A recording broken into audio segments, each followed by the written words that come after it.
ఇప్పుడు మనకు ఒకటి వెనకాల కనిపిస్తుంది కదా! దీన్ని క్రాకరీ అంటారు. ఇదొచ్చేసి మనము క్లయింట్ రిక్వైర్మెంట్ ప్రకారం చేయడం జరిగింది. వాళ్ళ ప్లానింగ్ ఏదైతే ఉందో దాని ప్రకారం జరిగింది. ఇక్కడ కొన్ని డ్రాలు కావాలని అడిగాడాయన.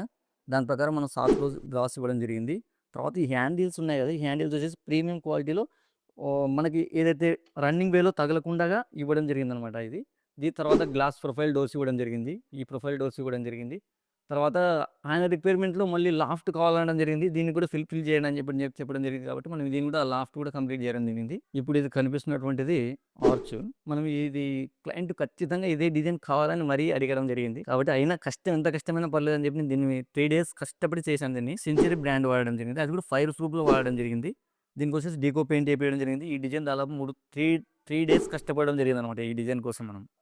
ఆర్చ్‌లో పార్టిషన్‌లో భాగంగానే ఒక బుద్ధ భావాన్ని పెడితే బాగుంటదని ఒక థీమ్‌ని ఆయనకు చూపించడం జరిగింది. ఆ థీమ్ ప్రకారం మనం ఆ పిక్ ఏదైతే ఉందో దాని ప్రకారం మనం ఈ బుద్ధ భావాన్ని వచ్చేటట్టుగా ఈ విధంగా తయారు చేయడం జరిగింది.